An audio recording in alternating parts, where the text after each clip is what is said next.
We just got done watching Dream Productions the entire series, and man, it was so good. It was so good. It was really good from top to bottom. I agree. I did not know what we were going to be in for today with this, but man, they definitely capitalized on every single inside out vibe from that they give us, right? We were Mhm. kind of talking about it before as we didn't know if this was going to we kind of were hoping for this to be a little bit more lighthearted, Yeah. and they literally started off with her saying bye to her binky, and as a parent that is such a sad moment for Yeah. real. So it's like they let us know very early on that nah, bro, we're gonna be attacking the fields. The We're attacking heartstrings. we're pulling the heartstrings as we do around here. Mm. Yeah, that was awesome. I really like how in depth they went with everything and how they really showed us the extent it takes for them. I mean, the hard work they have to put in for the dreams. You know what I mean? Like Yes. it's a process. It's really a job. It's something they got to work for. It's not just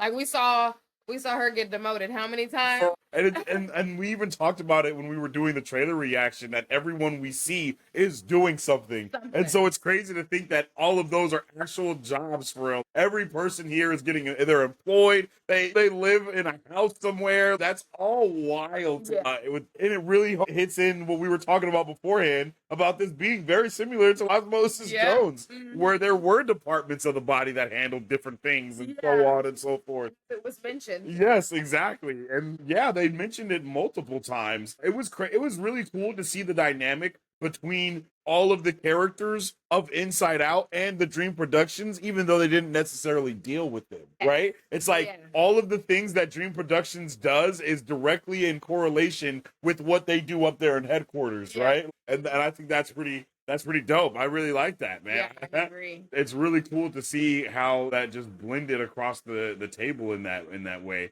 They had a writer's room, they had directors, they had Yeah. assistant directors, like it was an entire ensemble. The cameraman, Yeah, Denny, yeah. when he He took was Riley's camera, that furious. was funny. He was like, "What do you think you're doing?" But from the first time we saw Zinni, it's like, nah, he's obviously going to be a Yeah, problem, right? yeah, Like we knew clearly. he was going to be a problem, and he definitely was. Yeah, He definitely was a problem, the but whole series. he was a problem, but he also was like a wake up call within the Yes. same thing, right? Yeah. Letting her know, like he was just being so straight up. He was like, "Your ideas are bad. You need to change them." Da, da, da, da. Like he was Mhm. like holding no punches. It was even dope to see how they all got together in a meeting. Like it's like they're having business meetings Yeah. about the strategy of what they need to do to tackle the next wave or like the next season. I mean, it's like it's just really dope to see that happen, and I hope we get to see more like places like this or I somehow, hope so some way, too. right? Like I think it would be I pretty awesome. even liked how what is her name, Jean? How she gave them the lock scripts, Oh and then for yeah, all of the different directors' we're reactions yeah, they to were that. pissed. They were like, "But Yeah. what? We want to do our thing. We're trying to do what we Mhm. need to do here." That was really dope.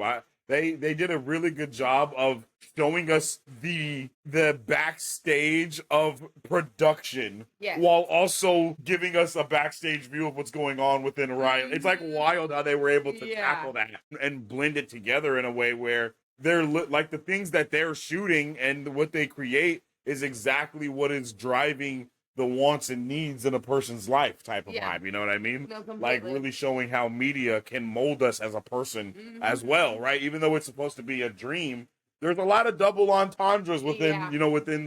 within what's going on there, and I think that's dope. I think they did a really good job with that. Would definitely recommend this to somebody to watch, especially if they've Yeah, already liked Inside Out. for And real. even if they, I'm trying to think, do you need to, No, I don't do think you need you to know know. You don't really need to like if you've I feel like you should have at least watched one of the the first Inside one? Outs just to get kind of the basis of understanding. Mm, But yeah. I think you can kind of catch context clues off of just watching it, And that's what I was thinking especially too. since it's already called Dream Productions and so on and so forth. Hmm. And I think at the beginning of that first episode, they do a good job of kind of contextualizing how the world works Yeah. within Inside Out. Yeah, I agree.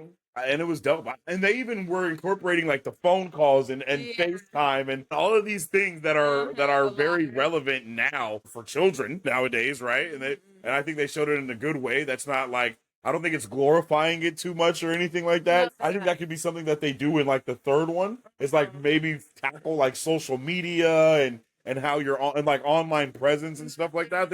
I think this is a show. I think that not just a show, but I think that this could grow with people. Like we Yes. could really see Riley grow, Yeah. and then the people that were Riley's age in that first movie, when they are teenage Riley's age, she can also be a teenager or whatever the Yeah. case may be, No, and yeah. just kind of keep that ball rolling. I agree. I know what you're talking about. And I really This was like. It was awesome. They did a really good job with the Office vibe too. Like Yes, they tackled that completely. Office vibe Completely. in a whole way. Like I was super surprised about it. Down to the little characters' mannerisms. Yes, It's like, yeah, like super funny. they all had their own mannerisms. And I love the way that Zinni is like the quote unquote millennial or whatever you want to call. Yeah. So he's the one that's always like and looking at the camera. Like he's like one of the only ones that literally is using the camera in that Yeah. way. Like I think they even call it the millennial stare. I think really? I think it's something like that. I don't know. I might have made it up. But it's something like that to where you look for the camera that's obviously not there. Like everyone, like all of us of a certain age do it because we just know, like you're looking for the camera from, Yeah. like you're doing that Office thing. And Zinni did that quite often. He did. It was hilarious to see him just kind of can take control of the whole set, and then Paula lose her entire mind just for her to go and do the exact same thing to Jeannie or Yep. like I was like, yo, she doesn't even get it. Like At all. and it was so awesome though, because I loved how much she was like Michael Scott. Yes. I was trying to say at one point, but I was too quiet. She's a lot like him, but in her own way. Yeah. Because even her mannerisms, I saw a lot of Michael Scott in it. But they, like I said, they did, geez, they did just enough Office Yes. that it wasn't like, okay, this is clearly The Office. Yeah, You know what I exactly. mean? Because they were going to different sets or different Yeah. places and all these different things. I think Modern Family might be a little bit more. Mhm. That might be a better comparison because I think Modern Family does do something like They that do, as well. yeah. I think even WandaVision did a spoof of it when like Oh, Wanda yeah. like talks to the camera, and then we see Agatha do it at some point as well. So I like that vibe. I like when people are like people obviously pay homage to other things that are occurring and things that they like and they love. I think they're obvious. I think they're obviously paying homage to something we don't know about for the intro. I agree with that. Yes, the intro. I don't know what the hell is going on with the intro, but the intro is definitely what the intro is. It is. It is a very old show. It's a very old school type of vibe, and I don't know. I don't know where that comes from or what's going on there. We can show it to our moms. They'd be like, That's from. Yeah, exactly. It was just so. I like seeing how Paula thought she was helping when Jeannie was kind of overwhelmed, but she Yep. really wasn't helping at all At because all. she just wants to, have things go. Like it's funny because everyone around is looking at her the exact way they were looking at Zinni when it was him doing it, and she's just so out of touch and she has no idea what's going on, and I love it, yo. I love it. And look at everybody's face. Yeah, you can always see Hilarious. everyone has like reactions to what's going on. Like Yeah. everything is real. Like they're not just standing there aimlessly, No. like as things are occurring. They're actually reacting to things that they see or overhear at an ear's distance. Like Yep. if someone says something, they'll be like the whole vibe. Like I think it's really funny, and I really appreciate it. And it was dope to see how they even gave it this moment to see how some directors how the lengths that they will really go to Yes. make shit happen. Yeah. Right? Like she made it happen. Like this made me think of Light and Magic and like George Lucas and how he had to basically create an entire new production type of vibe just to do what he wanted to do, and then it ended up changing and revolutionizing the game afterwards, and that's what she did here by utilizing fog and doing all these other things Yeah. to create a moment rather than just to capture what she's like a vision, which I think is really dope. How No, I agree. they really were stretching their artistic muscles in this shit. Like it's insane. Yeah. Like Yeah. this is not That's just the a kid's concept. show. It's just there's so many layers to it. It's crazy. Agree. Layers. Very layered. Very layered. Very layered. Yeah. It's like an onion, if you will. Oh man, but yeah, each episode also got better and better and better. Like I was Then I was gonna say, one thing I really liked, I felt like because it was a mini series, Mhm. they put like no fluff in this show. So it was Bro. just story to climax to Yeah, even end. the introduction of this little cafe Yeah. becomes a pivotal point to where this stupid, the random drawing becomes the main character. yeah. Like the drawing becomes the main character. The boyfriend continues to show up, the Canadian boy, and then that causes them to do. Yeah, exactly. It's like everything causes something else to happen. Everything is Yeah. very purposeful. Domino Everything is effect. very methodical. Everything is Mhm. intentional as well. Like even down to, the introduction of this coffee shop, right? She gets the Yes. coffee from there, like at the beginning of the episode, and then it ends with the boss working here, right? Even Mhm. melatonin being around, it's being used every time we see melatonin, it's being used. Like I really like that. Like they did a good job. The dog's name being melatonin, his little bed saying Mel. Uh-huh. Yeah. That was really funny. I see. And I'm pretty sure he's like a melatonin gummy. Yeah, like that's really funny. And how everybody sees him and wants to pet him immediately, and then they all fall asleep. Maybe like, wait, let it happen, let it happen. That's hilarious. I really like it.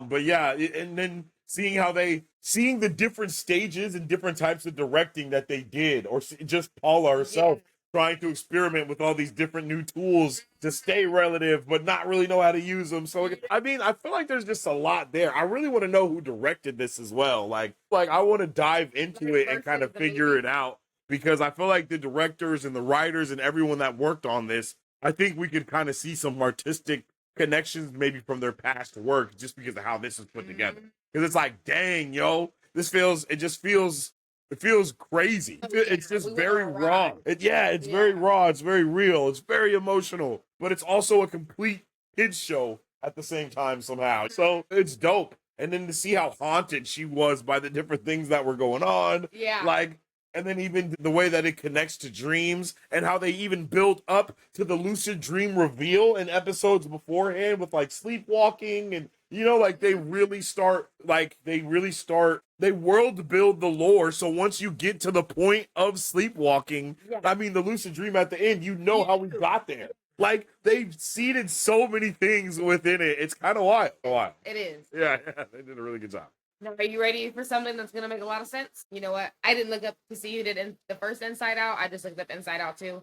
But it is not the same person who wrote and directed this. The person who wrote and directed Dream Productions is the same person that did Soul. Yep. Oh, okay. That makes so much sense. And you see what I was saying? That's why I wanted to know who it was because they were definitely tackling those emotions. Yep. That is the same vibe that was going on within Soul, but it was all about the music and him not wanting to run out before the time was too late. Very poetic, man. Very poetic, very relatable, very family friendly type of genre. Like, yeah, I like it. And the way that they were able to bring Riley in to the actual, like, bruh, like that was dope. And then she's talking to the people that are like, I like that. Nothing was forced. The story flowed so well. Yeah, that was beautiful. It was like literally a beautiful story. It was. Very, Mike Jones. That's his I name. am very surprised. Mike Jones. Ooh. Mike Jones. Like, yo, and like even seeing teenage Riley, you just know she's going to be a teenager at some point in the future story. Like, that's not just for this. Because they showed it.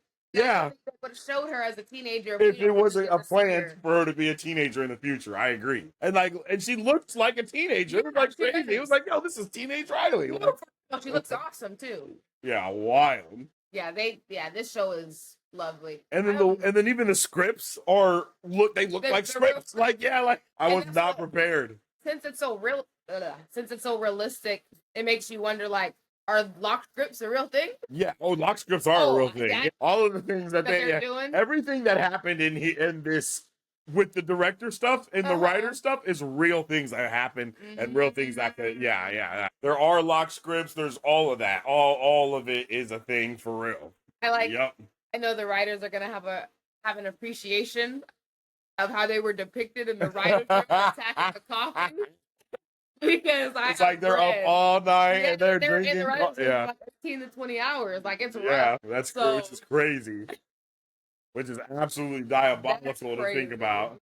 And so that was hilarious. One of the things that I appreciated the most was how the majority of everyone really cared about Riley. Like, It's about the well-being of Riley. yeah, And if you don't, it's like you're out of you're here. out of here. Yeah. You're fired, G. Like, Mhm. that's where the boss went wrong. She stopped caring about Riley and started overly caring about the ratings. Yep. And at first, that wasn't the only thing that she was like worried about, Uh-huh. you know. So it's definitely crazy to see how all of that like occurred. And I just like everything that they were able to do here. I like how really like how at the end we have the boss going like the boss from Monsters Inc. I mean, Yeah, like I really like that too. it's like, right, I'll kidnap 1,000 children if I have, like that's the vibe that I Literally. got from when she's just running through the thing. She's just so focused on numbers and all these other things instead of Riley, instead of the job, like not the job, but instead of like the kid, The purpose. really like the purpose. Yes, the Yeah. purpose behind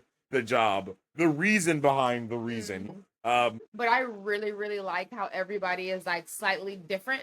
Like they all look like a bunch of gumdrops. Yes, yes. They look like different gumdrops. They're all different gumdrop people for sure. All short. They all have, some have gloves on. They just have hands. Different like They have emotions, their faces. reactions. Yeah, they have like they have different facial structures almost as well. I agree. They have eye color and stuff. Yeah. Glasses. Yep. I really like that. I really like the way that there's the glove thing it's a really big standout because of how gloves are depicted already in animation. So when you see a character without gloves, you don't really think about it, but when you see them with gloves, you're like, oh, Yeah. characters like this usually have gloves. I like the this is a completely different thing, but like the Sausage Party people, like they have glove hands. They have glove hands. Uh-huh. Mickey, of course, have glove hands, and all. Like I think the majority of them have glove hands. They do Actually, have glove all the hands, Disney, yeah.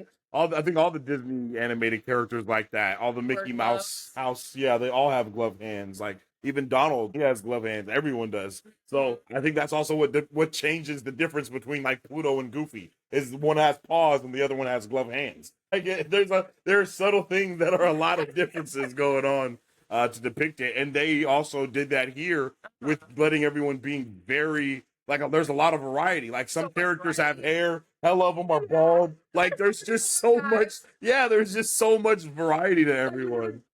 So much variety to everybody, and I think it was just so cool to see everyone's like enamored by Riley and see Riley look out and see people that care about her and like know it, and then it'd be like, wait, this is a dream, but it's not a dream, you know, like all of that was just really cool. Love the like again, and the build up to the lucid dreaming actually being a thing, and her being like flying around, and then actually the things that she caused to happen really did show that Paula knew her. Wanted the rainbow unicorn, she wanted the glitter, like So in the transitional period. Yeah. Riley's 12, she's not 13 yet. exactly. So she's like, yo, she's like, I love glitter, where's unicorn? Like, Yeah. let's dance and all this other stuff. And that's super dope. Even the outfit that she chooses to have like the dress, but to have like the leggings under and the shirt and the jean jacket. Like she just, you know, she's still a kid, but she also is in that I want to grow up and I want to do my own thing. She's a big kid. She's Yeah, not a little kid. Yeah, a little. anymore, Yeah, facts. Very true. This was hilarious. Yeah, it was really fun. Where she is with Yeah, I wasn't ready for any of it. wigs versus having hair. Yes, it's so funny. It's so funny, but they do a really good job of tackling all those different aspects for this one, yo. So I really had a good job. I had a good job. I had a fun time with this. Did you have a fun time too? Yeah, I really like this. I can't wait to watch this with the kids. Yeah, that'll be They're gonna fun. like it. For real. What would you say is your favorite? Like, what was your favorite character and or favorite part of the show? Say my favorite character was probably I thought I would have more of a favorite character, but I feel like all of these characters I feel like these were all supporting characters that worked well together. Yes, it was a cat. It was was a literally cat, yeah. So I really like Janelle, but I Okay. know she wasn't my favorite. You know what I mean? Yeah. I kind of wish we would have got more Janelle. I'm not Me gonna too. lie. I Me wanted too. to see some more of her Yeah. dreams and stuff. Like I was really curious. Same. But then at the same time, it's like I think people still think the little background character stood out the most to me. Yeah. Because everybody's reactions, like the camera guy was so mad He was He so, was mad until until he walked away. Like he just kept and he was like, he even side-eyed like as he walked. little stuff like that that really sold me. Because it was in every episode. They did Yeah, stuff like that. yeah. And I really appreciated that. I think I agree because it matters when characters have feelings and Yeah. emotions, and it's like you can tell Can you go that back to that? he's the cameraman. I'm the cameraman. This is my camera, and nobody touches it. And she even said that.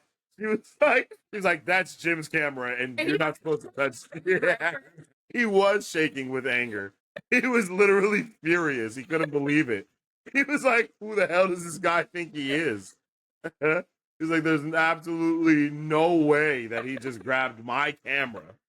Like, do you know who I am? I'm Phil. I'm Phil the cameraman.